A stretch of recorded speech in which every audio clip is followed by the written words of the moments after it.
Ok, então, bem-vindos a essa segunda parte do nosso encontro, dessa breve introdução ao livro do Apocalipse. Talvez a última coisa que ainda não mencionei seja, como introdução, seria a estrutura, a organização do livro. É um livro que, certamente, está organizado em duas partes. A maior parte dos estudiosos consideram essas partes desiguais, até o capítulo 3, porque o cenário até o capítulo 3, a igreja terrestre, como eu já mencionei, dos capítulos 4 até o final, é sempre aquilo que se passa na igreja celeste, a atuação de Deus e do Cordeiro, com relação à história, com relação ao pecado da humanidade. Então, grosso modo, o livro está dividido nessas duas partes, um pouco desiguais, capítulos 1 a 3, depois dessa introdução que nós vimos, já começa a apresentação do ressuscitado e as 7 cartas às 7 igrejas. No capítulo 4 a gente vai ver esse cenário celeste e seus protagonistas, a corte, o trono, os anciãos, o cordeiro, o livro, portanto a igreja celeste. Os capítulos 6 a 12 são estes centenários da ação de Deus. Nos capítulos 6 e 7 a gente vai ver ali 7 trombetas, 7 selos, que são abertos, capítulos 6 e 7. Depois, os capítulos 8 a 11, aí sim, 7 trombetas que são tocadas por 7 anjos. E depois, os capítulos 8 a 11, a gente tem 7 anjos que vão tocar 7 trombetas. Em cada toque desencadeará alguma coisa importante. E depois, capítulos 12 a 15, as 7 taças na mão também dos 7 anjos, e os capítulos 16 a 22, essas 7 taças do furor de Deus, concluído com a Jerusalém celeste, isso para falar da estrutura um pouquinho do livro. Bem, falamos então sobre a introdução, antes da nossa pausa, primeira parte, o que é o livro, se apresenta como revelação, se apresenta como profecia, se apresenta como palavra de Deus e testemunho de Jesus Cristo, e se apresenta como uma promessa de felicidade para quem coloca em prática o que está escrito neste livro. Portanto, é um livro que provoca a ação, portanto, a viver esse livro. É um livro profético a ser vivido, não somente para saber o que vai acontecer. Depois da introdução, a gente tem então a primeira parte do livro, os capítulos 1 a 3, capítulo 1, versículo 4 para frente, até o final do capítulo 3, que é, grosso modo, o próprio João, o vidente, que faz uma saudação aos leitores do livro, com, fundamentalmente, com uma ação de graças no final, apresentando a Jesus como aquele que deve vir assentado sobre as nuvens do céu, recordando a profecia de Daniel, capítulo 7, e depois o seu encontro com o ressuscitado no dia do Senhor, e o ressuscitado que vai, portanto, instruí-lo a escrever as 7 cartas às 7 igrejas. Então, vamos começar no capítulo 1, versículo 4, a partir de agora. João, às 7 igrejas que estão na Ásia. Aquelas 7 igrejas, estou falando para vocês que ele é responsável. A vós, graça e paz da parte daquele que é, daquele que era e daquele que vem. Saudação inicial, como se fosse uma carta a ser escrita, saudação a vós, graça e paz. Uma saudação bastante semelhante àquelas que Paulo faz, graça e paz. As cartas na antiguidade começavam também com uma saudação, sempre se desejava saúde. E aí, saúde referindo-se fundamentalmente a essa ideia de graça. A graça está embutida na ideia de saúde. Haris, hairete, nas cartas da antiguidade, escritas em grego, dizia saúde. Saúde está ligada com graça. Só que os textos cristãos apresentam paz. capítulo 1, versículo 4. Né?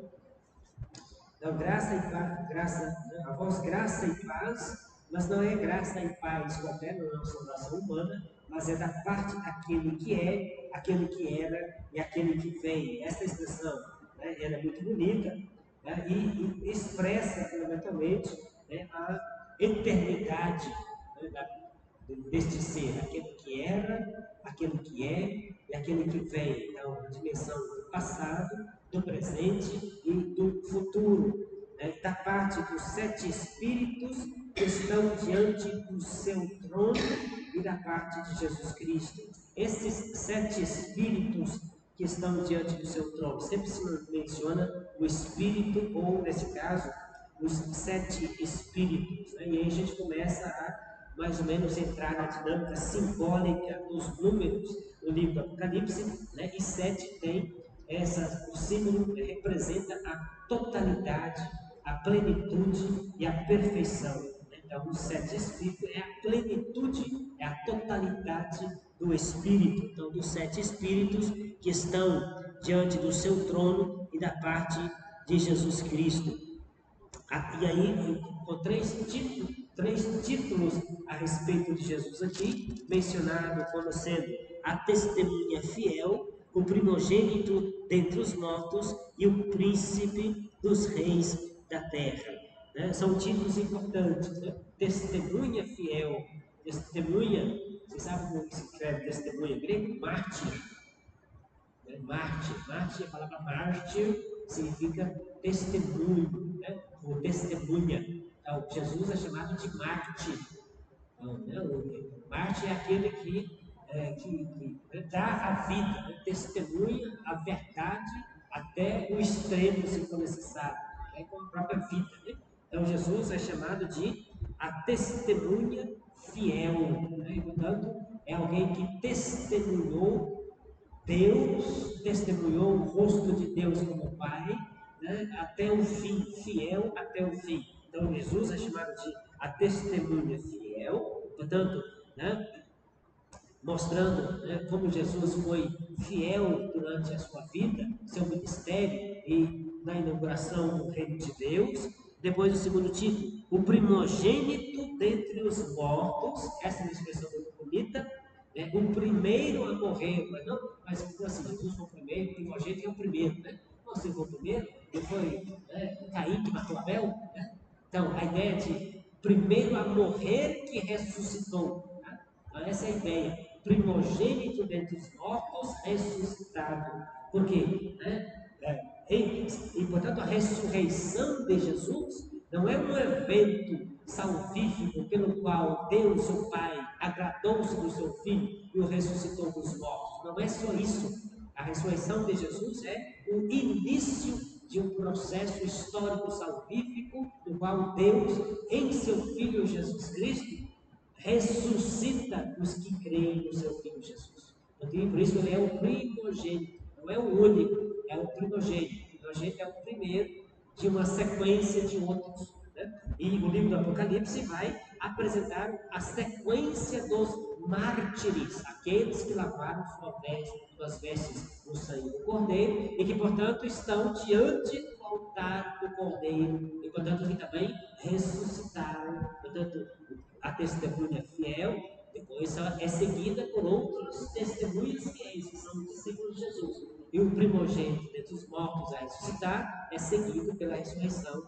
daqueles que acreditam em Jesus. E o terceiro título apresentado aqui a Jesus Cristo é muito importante: o príncipe dos reis da terra. É importante essa ideia, né, de realeza de Jesus. Rei é aquele que tem a realeza. Jesus, portanto, é o soberano de uma realeza. E a realeza de Jesus se estabelece em todo o cosmos, segundo o livro do Apocalipse, porque ele é soberano na terra e é soberano no céu. Por isso ele é príncipe dos reis de toda a terra. Então esse é um aspecto. A soberania e a realeza de Cristo, ela é cósmica, primeira coisa. E segunda coisa é que os reis da terra que baixam decretos que perseguem os discípulos de Jesus não estão acima de Cristo, que é o príncipe dos reis da terra. Tá?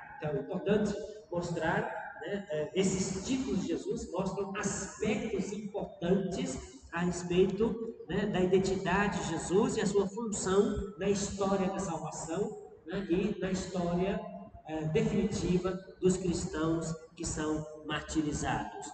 Então, aquele que nos ama e que nos lavou de nossos pecados com o seu sangue. Na sequência, recorda o amor de Cristo, que nos lavou de nossos pecados com o seu sangue. A tradição cristã do Novo Testamento, a começar dos evangelhos, de preferência o evangelho de Mateus, mas não só o evangelho de Mateus, como também a carta, né, o quarto evangelho, como também várias cartas de Paulo, a primeira carta aos Coríntios, Efésios, Colossenses. A gente tem diversos textos do Novo Testamento que insistem sobre a redenção pelo sangue de Cristo. Ele nos lavou dos nossos pecados com o seu sangue, né? Então, de novo, essa questão linguística, né, que eu vou falar com vocês, que a linguagem humana não dá conta de expressar a realidade teológica na sua literalidade. Lavar com o sangue. O que acontece se você pegar o sangue e colocar na boca? Ela fica branquinha? Mas na metáfora da linguagem bíblica, lavar as vestes no sangue de Cristo, as vestes estão para a pessoa e mostram, né, a identidade da pessoa. As vestes na Sagrada Escritura apontam para aquilo que a pessoa definitivamente é, o seu mais íntimo. Então, lavar as vestes no sangue do Cordeiro significa mergulhar a existência na paixão, na morte e na ressurreição de Jesus. Então, né, aqui João recorda, falando de Jesus Cristo, aquele que nos ama e lavou, né, e que nos lavou de nossos pecados com o seu sangue. A morte de Jesus é redentora, né? Não como, né, as sociologias da religião ou as ciências das religiões, por exemplo, né, que olha para Jesus e vê a mensagem que ele deixou. Por acaso ele morreu na cruz, porque o Império Romano não se agradou do que ele falava, mas o que interessa é a mensagem de Jesus, né? Não, para nós, para os cristãos católicos, não é só a palavra de Jesus que é importante o gesto de entrega definitiva de Jesus na cruz. Por isso, os evangelhos, né, gastam, né, alguns breves 2 capítulos para falar da circunstância do nascimento de Jesus, gastam, sei lá, mais ou menos, né, uns 10, 15, máximo 15 capítulos para falar, né, do ministério de Jesus, e depois gastam um montão de texto para falar da última semana de Jesus. A última semana da vida de Jesus é descrita nos evangelhos com muito mais detalhes. Quer dizer, o que é mais importante se dá mais detalhes. Então, definitivamente, do ponto de vista textual, o período mais importante da vida de Jesus foi a última semana da sua existência. Então, porque naquela semana Jesus se entregou, né, e morreu na cruz pelos pecados da humanidade. Por isso, né, a liturgia cristã católica se centra sobre a vigília pascal. É a rainha de todas as celebrações do cristianismo. Por isso, o cristianismo católico organiza a liturgia na quaresma, que são 40 dias preparando para a vigília pascal. Então, a gente tem 2 pontos, né, importantes dentro do cristianismo católico, do ponto de vista litúrgico, que o mais importante simplesmente é a Páscoa, a vigília pascal, né, e outro que é o Natal, o nascimento de Jesus. Então, o Natal tem, né, os 4 domingos do Advento, tem um período de preparação para celebrar o Natal, né, 4 semanas, né, e depois a gente tem 40 dias de preparação para a Páscoa. Por quê? Porque Jesus nos lavou, nos amou e lavou-nos dos nossos pecados pela sua morte na cruz. Então, o que redimiu a humanidade não foi só a palavra de Jesus. A palavra de Jesus apresenta o reino de Deus, as exigências do reino e as exigências de um coração renovado dentro do reino. No entanto, o que tira a humanidade da escravidão do pecado é a morte de Jesus na cruz, o sangue de Jesus, né? Eu já mencionei com vocês, como Paulo na carta aos Romanos, por exemplo, no capítulo 4, né, se o cara demora, versículo 25, identifica Jesus como instrumento de propiciação. Instrumento, né, que traduz Paulo, né, o caminho, né, o instrumento de propiciação no Antigo Testamento é hilasterion, é um termo grego que traduz uma expressão hebraica que se chama, né, Bet Hataporet, a casa ou o lugar, né, do sacrifício do incenso, que era um mini altar em cima da tampa da Arca da Aliança, onde o sumo sacerdote oferecia o incenso no dia da festa de Yom Kippur, no dia da expiação. Então Jesus é este altar sobre o qual foi queimado o incenso. Ele é altar e vítima, né, através da qual se perdoa os pecados da humanidade. Lembra de Mateus? Mateus capítulo 1, depois que José, né, recebe em sonho as revelações do anjo a respeito, né, de receber Maria como sua esposa, né, o anjo lhe diz, né, você deve recebê-la, ela nascerá, o que vem dela nasce vem do alto, ela dará à luz um filho, tu lhe colocará o nome de Jesus, porque ele salvará o seu povo dos seus pecados. Então, a salvação é dos pecados. Isso se faz com a redenção no sangue de Cristo. Então, veja, aquele que nos ama, que nos lavou de nossos pecados com o seu sangue e fez de nós uma realeza de sacerdotes. Essa é uma expressão muito bonita, né? A igreja de Cristo se autocompreende como uma realeza de sacerdotes. Isso aparece pela primeira vez na Bíblia, mesmo no capítulo 19, versículo 3, quando Deus está na iminência, né, de revelar as suas leis a Moisés para concluir uma aliança com o povo. E diz o seu propósito, que quer fazer desse povo uma nação santa, povo sacerdotal. A aliança de Deus faz do seu povo, no Antigo Testamento, um povo sacerdotal. Tá? A conclusão da aliança. Mas embora o povo inteiro seja um povo sacerdotal, mesmo assim, Deus escolheu uma tribo específica, a tribo levítica, pela descendência de Arão, para ser a tribo sacerdotal. A tribo levíticos, né, os descendentes levítico-arônicos, sacerdotes levítico-arônicos, da tribo de Levi, da descendência de Arão. Então é um povo inteiro sacerdotal, mas existem os sacerdotes que, né, cumprem as funções religiosas representando todo o povo sacerdotal. Mas todo o povo é um povo sacerdotal. Né? Essa dimensão de um povo sacerdotal, ela é recuperada, né, na carta de São Pedro. Pedro também fala isso, né, na primeira carta de Pedro, capítulo 2, versículo 9, e aqui no Apocalipse, de novo, né, o João diz que pela morte de Cristo, que nos lavou dos seus pecados, fez de nós uma realeza de sacerdotes para Deus, seu Pai, né? A Ele pertencem a glória e o domínio pelos séculos dos séculos. Amém. Então, uma realeza de sacerdotes para Deus, seu Pai. Por isso, a tradição judaico-cristã católica, né, compreende que pelo batismo nós somos constituídos como sacerdotes, profetas e reis. Somos constituídos sacerdotes para, né, e sacerdotismo, né, as mulheres, para a bênção.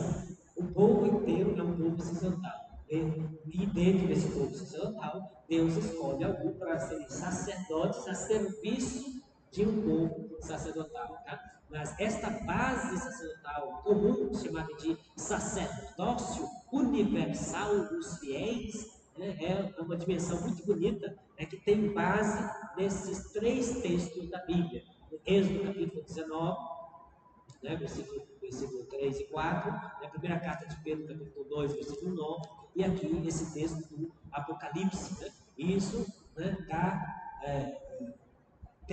nos concede direito e exigências para todos os que são batizados. Somos constituídos para a bênção.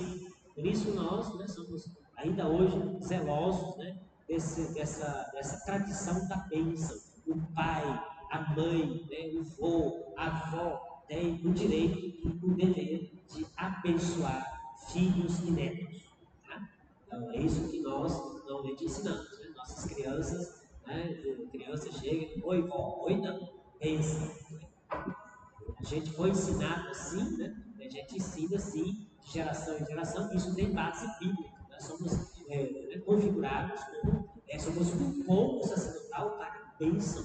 E a bênção vale, está abençoado, né? A gente deve abençoar. Né? Então isso é muito importante, essa dimensão, né, da realeza do povo sacerdotal, que é consequência desta transformação do nosso ser pela morte do Cordeiro, que nos lavou de nossos pecados e nos constituiu numa realeza de sacerdotes, né, para Deus, seu Pai. A Ele, né, a Jesus Cristo, pertence a glória e o domínio pelos séculos dos séculos. E aí no versículo 7, no capítulo 1 sempre, João cita o texto, né, de Daniel, capítulo 7, versículo 14, que é o livro de Daniel do Antigo Testamento. Né? É um livro que, na segunda parte, né, mostra as visões que o profeta Daniel teve. Entre essas visões, ele vê alguém semelhante a uma figura de homem que vem sobre as nuvens do céu, se assenta sobre um trono, né, e recebe de Deus, né, a competência para julgar as nações.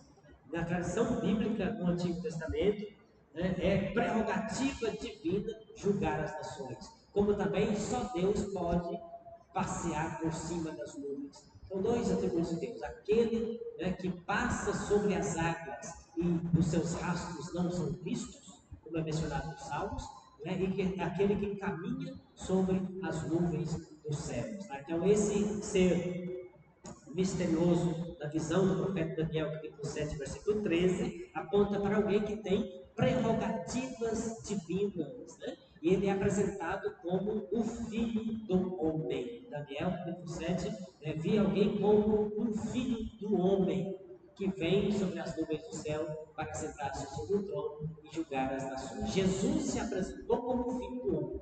Se apresentou como filho do homem e também fazendo aquilo que só Deus pode fazer. Né? Se você pega o Evangelho de Marcos, capítulo 2, né, versículo 1 para frente, Jesus está numa casa ensinando, trazem um paralítico, a multidão não permite que o paralítico seja trazido à sua presença, abre o telhado, desce o paralítico numa maca na presença de Jesus, e Jesus, né, esperando que Jesus curasse o paralítico, e Jesus disse: filho, os teus pecados estão perdoados. Né? E aí, os fariseus presentes começaram a pensar em seus corações: quem é este que está blasfemando? Quem pode perdoar pecados senão Deus? E Jesus, que sabe, conhece o pensamento das pessoas, né? Diz: por que procurais?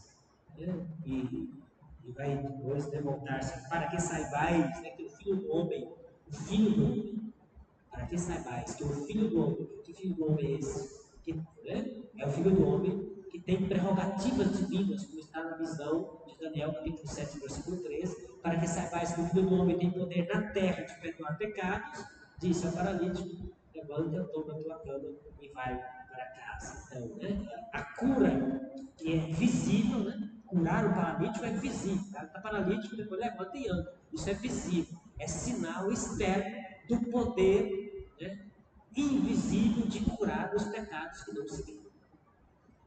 Então, né, Jesus atesta esse tipo de coisa. Né? Aqui, João, capítulo 1, versículo 7, cita esse texto: eis que ele vem com as nuvens e todos os olhos o verão, até mesmo os que o traspassaram, e todas as tribos da terra, né, baterão no peito por causa dele. Sim, amém. Então, né, é um texto de um prenúncio de uma prerrogativa divina a este filho do homem que vem sobre as nuvens do céu e que será juiz das nações. A ideia de juiz das nações, ela é o juiz dos povos, né? O juiz definitivo, aquele, portanto, que implementa a justiça na humanidade inteira, né? É uma prerrogativa divina dentro da Apocalipse. Por quê? Porque enquanto existiam instituições humanas, se esperava que as instituições humanas fossem concretizar a justiça. Só que só entrava um rei, entrava outro e a justiça nunca acontece. Né? Sempre tem injustiça no mundo. De forma que, né, a literatura apocalíptica, e o livro do Apocalipse entra nessa mesma dinâmica, espera que o próprio Deus mesmo intervenha e faça justiça. Mas quem é esse que fará a justiça? Alguém como o Filho do Homem, que recebe prerrogativa divina. Então, de novo, João cita esse texto para explicitar que Jesus, enquanto o Filho do Homem, que na terra se apresentou como Filho do Homem, que anunciou o reino de Deus, que fez milagres e prodígios, é o mesmo Filho do Homem que, diante do qual serão reunidas as nações, e ele julgará a todos, inclusive na sua presença, aqueles que o traspassaram, e todas as tribos da terra que baterão no peito. Eu sou o Alfa e o Ômega, versículo 8 diz o Senhor Deus, aquele que é, aquele que era, aquele que vem, o Todo-Poderoso. Eu já mencionei essa dinâmica do passado, do presente e do futuro. É só Deus que abarca a totalidade do tempo. Não só abarca, mas transcende. Deus eterno, todo, a linha do tempo é como um pontinho frágil e apagado da imensidão da eternidade de Deus. Então, Deus abarca tudo isso. No Antigo Testamento, um dos salmos diz isso, para Deus 1000 anos é como se fosse um dia. 1000 anos é como o dia de ontem que passou. Então, é por isso, sobretudo os textos dos salmos, que ensinam Israel a rezar, ensina a igreja a rezar. A igreja cristã católica tem uma liturgia bonita dos salmos, sobretudo, a liturgia, uma liturgia das horas, o livro que organiza toda a liturgia orante da igreja, que foi organizado depois do Concílio Vaticano II, a propósito, para que o povo de Deus pudesse rezar. Só que, grosso modo, uma convocação mais para a tradição dos padres, das religiosas, que teria mais tempo aí para fazer essas paradas durante o dia, para fazer essas orações dos salmos. Mas, de toda forma, os salmos ensinam a igreja a ter uma consciência profunda e madura a respeito da pequena fração do tempo, que é o tempo dentro da imensidade da eternidade de Deus. Por isso, a gente também tem paciência, porque a gente quer as coisas tudo para ontem, porque a gente está tocando velho, quase morrendo, eu não sei quantos anos, Para Deus, não. Para Deus, em Deus nós não morremos, portanto, nós não somos eternos, mas a gente vai, espera, e se a gente for fiel e Deus conceder a graça, a gente vai participar, coparticipar da eternidade de Deus, depois da ressurreição. Imagina, a gente existir em Deus eternamente depois que morrer.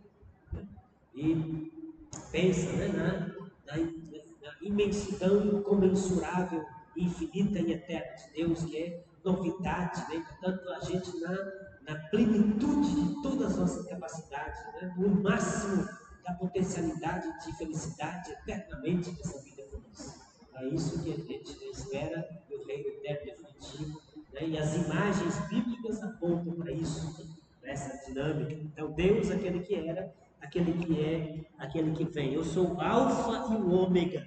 Alfa e Ômega, Então, capítulo 1, versículo 8. Sou Alfa e o Ômega. Alfa e Ômega são as duas, a primeira e a última letra do alfabeto grego. Tá? Então, o Novo Testamento foi escrito em grego. Eu sou Alfa e o Ômega. É mesmo quando dizer que eu sou o princípio e o fim. Ou se fosse passar para o nosso alfabeto, eu sou o A e o Z. A primeira e a última letra. Quer dizer, onde começa, onde tudo começa, onde o mundo começa, onde a história começa e onde a história termina. Tudo começou com Deus e em Deus, e tudo terminará com Deus e em Deus. Então, veja a soberania absoluta de Deus sobre o cosmos. O livro do Apocalipse, com diversas imagens, vai ressaltar essa soberania absoluta de Deus. Isso é muito bonito, por quê? Porque leva uma igreja perseguida a tomar consciência da soberania de Deus e a cultuá-lo com um coração confiante e perseverante, porque sabe que nada escapa ao poder de Deus, mas tudo está no tempo de Deus. 1000 anos para Deus é como o dia de ontem que passou. Então, versículo 9: Eu, João, vosso irmão, ele é que se apresenta. Eu, João, vosso irmão, e companheiro na tribulação, na realeza e na perseverança em Jesus. Bonito, lindo, né? Companheiro. Companheiro não é só companheiro. Companheiro no sentido de bom companheiro, né? Fulano é um bom companheiro, né? Sinkoinos, koinonia. Koinonia é comunhão, né? Companheiro aqui traduz alguém que é em profunda comunhão com. Porque o termo companheiro é um pouco desgastado, eu acho, né? Desgastado, inclusive politicamente, né? Ah, fulano é meu companheiro de luta, companheiro de quem, companheiro de quem. Não é só o companheirão, tá?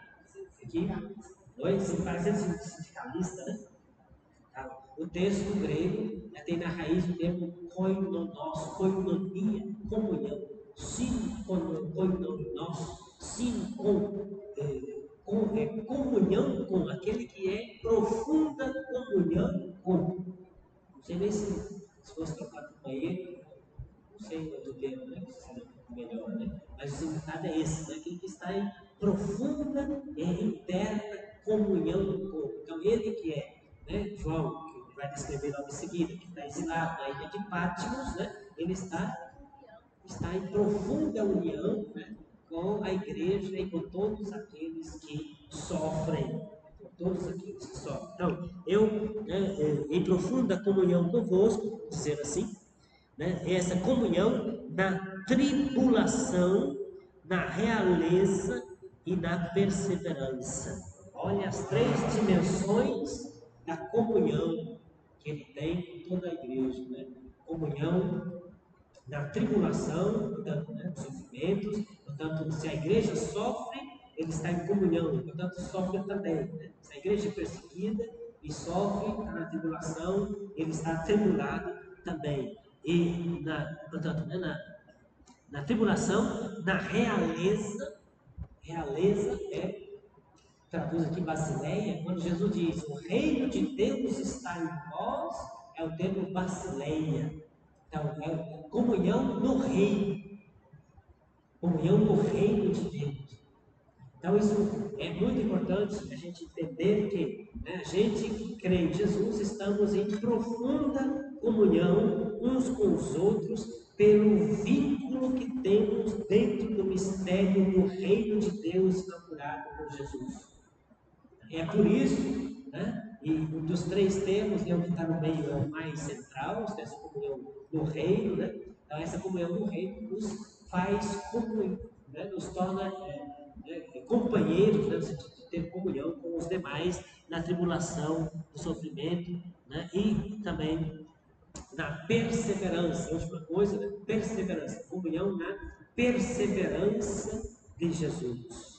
Aqueles que perseveram em Jesus, ele está em comunhão com os que perseveram em Jesus, como ele está em comunhão com a perseverança de Jesus. Jesus foi perseverante no anúncio do reino de Deus e no cumprimento, né, explícito, integral da vontade de Deus, inclusive da sua morte na cruz. Né? Pai, afasta de mim este cálice. Depois diz, mas não seja feita a minha, mas a tua vontade. Né? É bonita a oração de Jesus, né? No outro Canção de Reis, né? Bonita e profunda, né? Que deve ser meditada, né, por cada um de nós cristãos. Abba, kunetkeho, enkerem kastike ete emeni, ehuedi lakisva, aquela kisva. A oração de Jesus, né, no outro das primeiras, que mostra, né, portanto, né, o desfecho da paixão, né, que está debaixo, contracenhado, marcado, né, pela vontade, né, de alguma forma, de Deus Pai, né, para a salvação da humanidade. Okay? Então, veja, na perseverança de Jesus, encontrava-me na ilha de Patmos por causa da palavra de Deus e do testemunho de Jesus, então, exilado na ilha de Patmos. O exílio no período do Império Romano, né, poderia ser, né, por diversos motivos, certamente, né?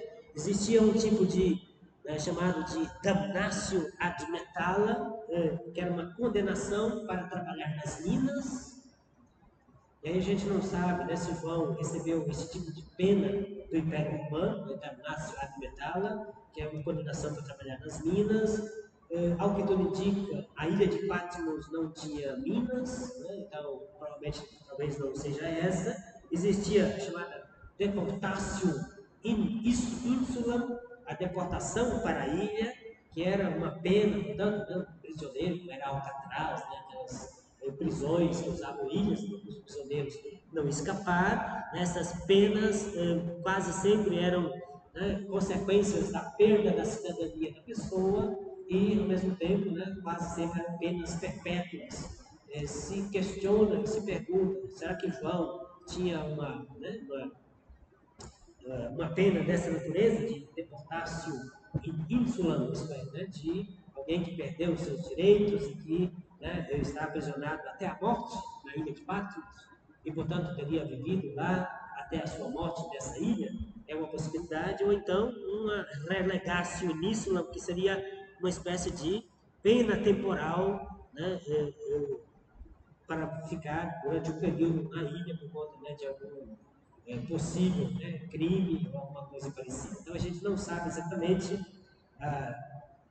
o tipo de pena, né, que o Império Romano teria aplicado a João para ele estar exilado na ilha de Patmos. De toda forma, o que nos interessa é a sua experiência nesta ilha de Patmos, o capítulo 1, versículo 10 do Apocalipse, no dia do Senhor. Dia do Senhor é uma expressão que todos nós conhecemos já, né, desde o catecismo primeiro do cristianismo, né, o ensino a didaqué, né, dos 12 apóstolos. O dia do Senhor é o primeiro dia da semana, no qual se celebra a ressurreição de Jesus, no qual se celebra, né, a Eucaristia, fazendo memória da paixão e da morte e ressurreição de Jesus. Então, a visão que João vai ter do ressuscitado é no domingo, no dia do Senhor, no dia da celebração da Eucaristia. Então, no dia do Senhor, fui movido pelo Espírito e ouvi atrás de mim uma voz forte como de trombeta ordenando. Então, aqui talvez valha a pena mencionar esse negócio de fui movido pelo Espírito. O que significa isso? Fui movido pelo Espírito.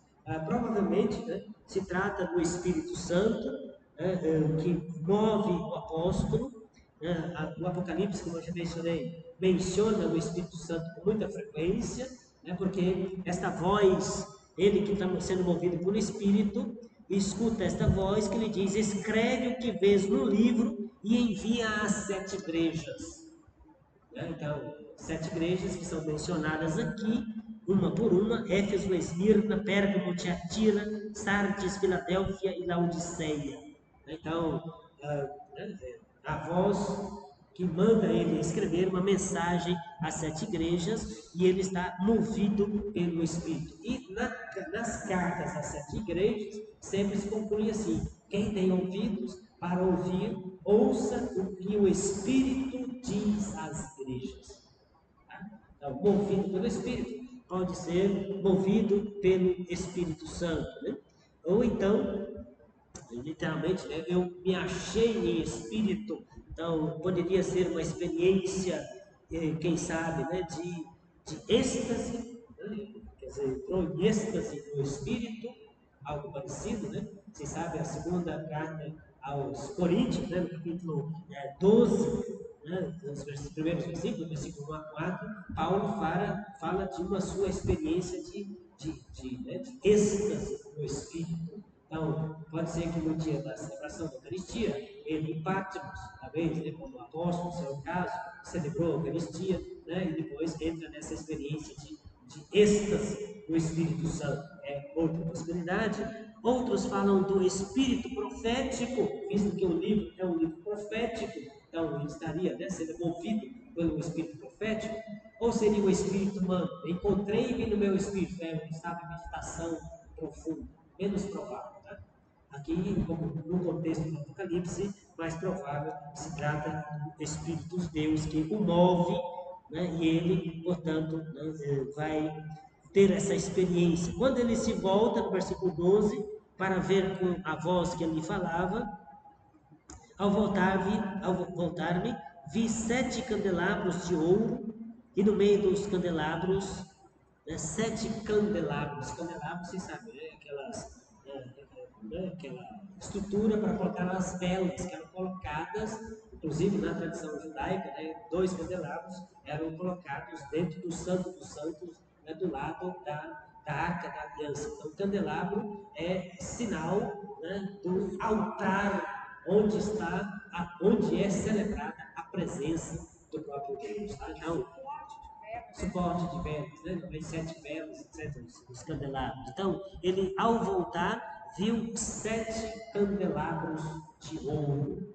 7 candelabros de ouro, portanto, representa, né, os 7 altares das 7 igrejas. Então, ele vai ver nesta descrição, né, é o Cristo ressuscitado que vai andar por meio das 7 igrejas. E no meio dos candelabros, portanto, no meio, nos altares de cada uma destas 7 igrejas, embora é importante destacar isso, são 7, né? 7 igrejas. Então, todas elas têm um nome, todas elas têm um lugar geográfico específico. Se você pegar um avião e for para lá, você pode visitar onde eram essas igrejas, até hoje. Tá?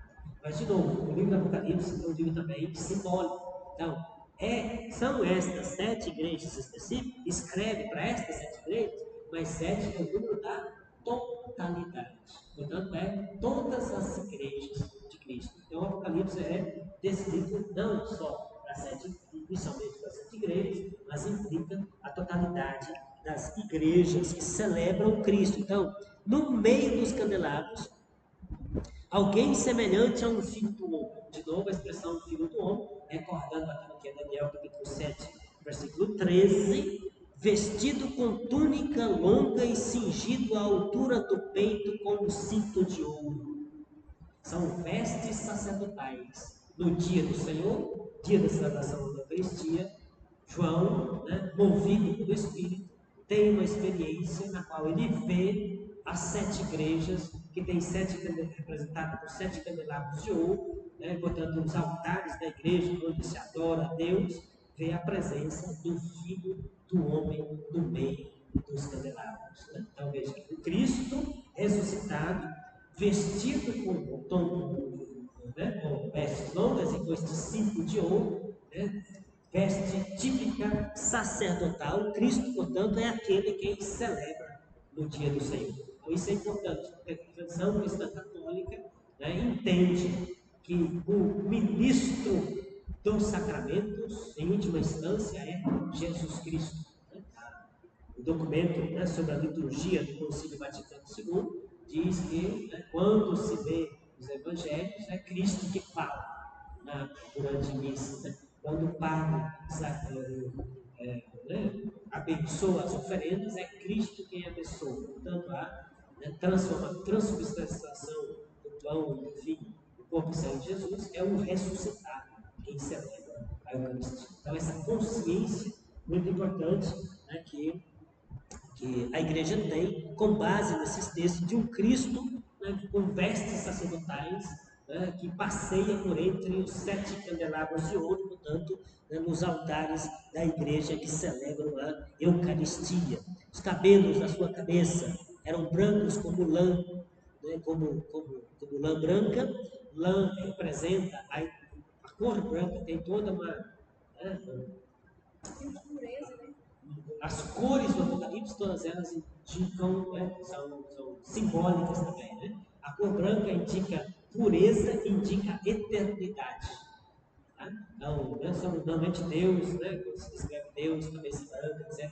Então, branco, sobretudo cabelos brancos, indica eternidade. Tá? Então, Cristo é o sacerdote eterno, né, que está presente nos altares das igrejas, que no dia do Senhor, está no domingo, celebram a Eucaristia. Então, alguém, né, cabelos brancos como lã, como a neve, seus olhos pareciam uma chama de fogo. Né? Os olhos, fogo ou chama de fogo, né, no Apocalipse, representa a santidade absoluta, pura e absoluta. Então, é o santo de Deus.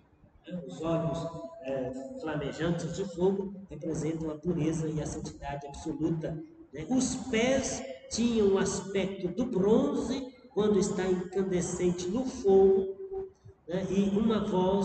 E a sua voz era como estrondo de águas torrenciais. Né? As águas, o som, quando se descreve a voz de Deus no Antigo Testamento, se compara com o som, né, das águas torrenciais, né, de aquelas ondas enormes, né, que faz aquele barulho estrondoso.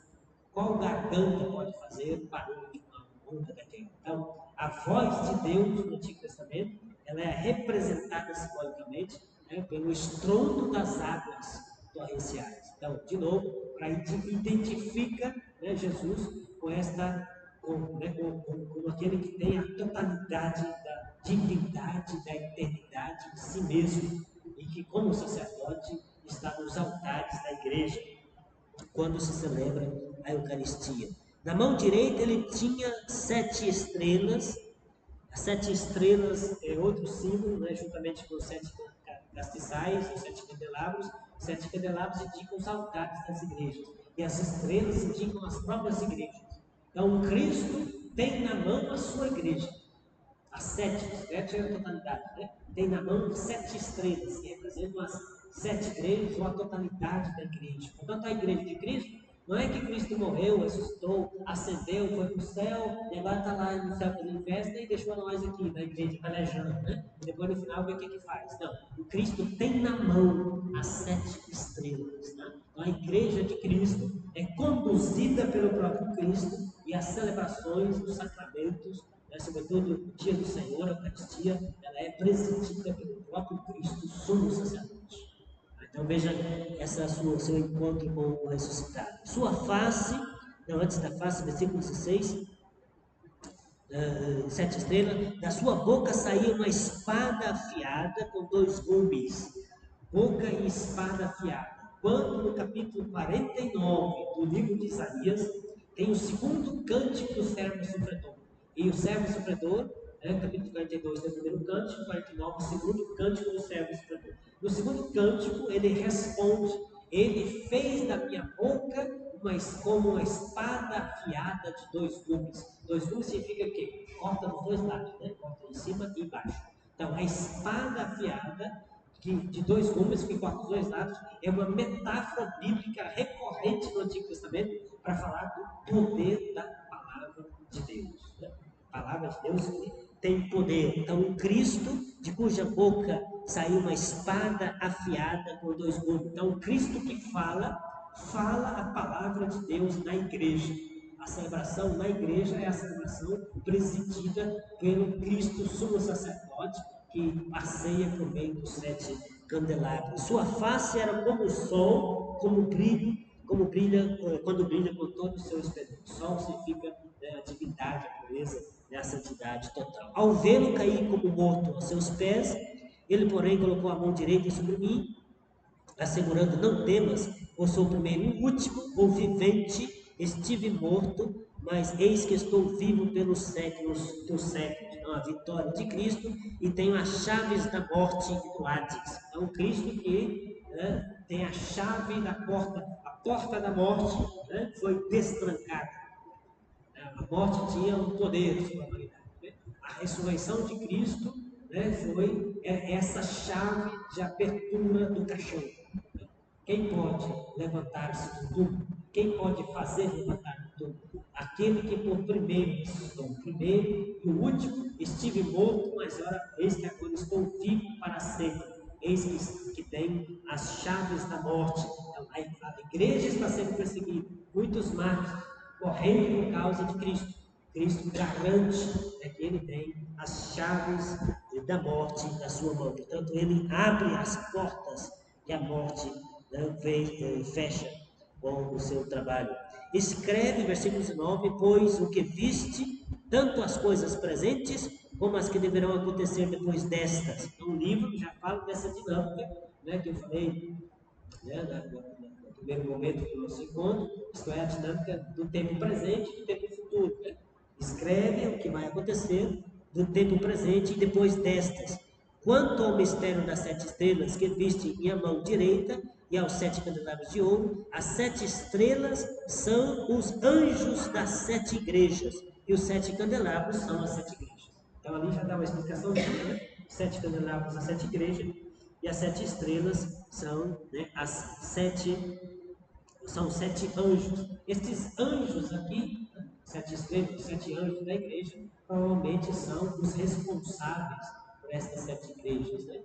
Os bispos responsáveis por esta igreja. Então, a condução da igreja está na mão de Cristo. Então, né, os ordenados que a gente via hoje, né, estão sendo conduzidos pelo próprio Senhor. Então, veja, esta visão inicial, né, que João tem do ressuscitado, né, prepara a escrita das 7 cartas às 7 igrejas. As 7 cartas que a gente vai ver no capítulo 2 e 3, portanto, são mensagens do Cristo vitorioso, ressuscitado, né, e que, como sacerdote, está presente nas 7 igrejas, né, e que caminha entre os candelabros, portanto, e que tem na mão as 7 estrelas. É ele quem, portanto, conhece cada uma das igrejas em particular, conhece aquilo que tem de bom nas igrejas, conhece aquilo que é de negativo, vai interpelar para a conversão, para a mudança de vida e vai garantir o prêmio. Então, as 7 cartas às 7 igrejas, né, são cartas dirigidas pelo Cristo ressuscitado à sua igreja. 7 é a totalidade. Tá? Então, o Cristo ressuscitado é que diz, então, escreve, pois, o que viste, né? Tanto as coisas presentes como as que devem acontecer, e isso deve ser levado, portanto, a cada uma destas 7 igrejas. Bem, brevemente, né, faço uma breve introdução, somente a primeira igreja, o tempo já está quase no fim, mas uma breve introdução, né, à igreja de Éfeso, né, próximo encontro nosso, a gente retoma a partir daqui, mas são 7 igrejas. A primeira delas é Éfeso. Éfeso, né, era, na época, né, no final do primeiro século da era cristã, uma metrópole, né, política e comercial, né, uma presença muito forte do Império Romano nessa cidade, né, ficava nas margens do Mar Egeu. Ali tem até hoje, né, os restos de um teatro romano que tem espaço para 25 mil pessoas. Para vocês verem o tamanho, né, desse teatro romano que está lá até hoje, né, numa encosta. É uma cidade bastante grande, bastante imponente. Né? Nessa cidade tinha, né, um templo pagão dedicado a Artemis. A gente conhece muito mais disso, né, nos Atos dos Apóstolos, né, capítulo 19, quando Paulo chega nessa cidade para a sua evangelização, e de fato Paulo, né, será expulso da cidade exatamente por conta dos ourives, né, que fazem estátuas para a deusa Artemis, e comercializa, né, e Paulo diz que esses ídolos nada existe, e eles ficam no prejuízo e criam uma confusão tremenda. Então tem uma divindade, né, sendo, né, cultivada nessa cidade, Artemis, grega, né, que foi depois passada para latim como a deusa, né, Diana, que é uma deusa do amor e da guerra, ao mesmo tempo sendo cultuada nessa cidade, né, uma cidade, portanto, né, bastante, né, imponente, e que ali os cristãos se fazem presentes. Né, e provavelmente essa cidade, como eu mencionei, né, precedentemente, a cidade onde provavelmente, né, não só Paulo passou, como também onde, né, João, segundo a tradição da igreja, o apóstolo teria levado Maria para ir habitar, mas não dentro da cidade, na casa de Maria, fica apartado um pouquinho dessa cidade. Então, a primeira carta é para essa cidade, provavelmente, né, era a cidade mais importante de todas as 7, do ponto de vista do tamanho, da importância política e tudo mais. Provavelmente João ali habitava, e dali ele foi exilado para a ilha de Patmos. Então, ao anjo da igreja em Éfeso, portanto, o responsável, né, o bispo da igreja, provavelmente, escreve: assim diz aquele que segura as 7 estrelas em sua mão direita, o que anda no meio, né, aos 7 candelabros de ouro. Recupera aquilo, né, que, né, João ouviu no final do capítulo 1, né, aquele que tem na mão as 7 estrelas, portanto, né, as 7 igrejas, e aquele que caminha no meio dos candelabros, isto é, nos altares da igreja. Né? Conheço a tua conduta, a tua fadiga, a tua perseverança, sei que não podes suportar os malvados, puseste à prova os que se dizem apóstolos e não são, e os descobriste mentirosos, és perseverante, pois sofreste por causa do meu nome, então conheço a tua conduta, né? E vai apresentando tudo aquilo de bom, mas não esmoreceste, devo, porém, reprovar-te. Então, Cristo que vê a igreja perseguida, está no meio dela, faz parte desta igreja, vê problemas externos, mas tem problemas internos que precisam ser solucionados. Devo reprovar-te, contudo, por teres abandonado o teu primeiro amor. Recorda, pois, de onde caíste, converte-te e retoma a tua conduta de outrora. Caso contrário, virei a ti, né, e caso não te convertas, removerei o teu candelabro, né, da sua posição. Então veja, né, chama a conversão, sobretudo, né, porque abandonou o primeiro amor, né, abandonou o primeiro amor. Então essa dinâmica, né, do primeiro amor, que quando se converte tem toda a empolgação, depois com o passar do tempo, com a vida, com a rotina, né, vai esmorecendo, vai abandonando. Então a igreja, né, é chamada a voltar ao primeiro amor. Né? Ok, então já tem o horário. Próximo encontro nosso a gente retoma essas 7 cartas, 7 igrejas, né, e começaremos capítulos 4 e 5, a abertura, né, do trono celeste. Então, por gentileza, se conseguirem ler, pode ler na frente, tá? Os capítulos, né, 2, 3, 4 e 5, que no próximo encontro a gente vai comentar os primeiros. Obrigado, né, pela presença de todos, né, e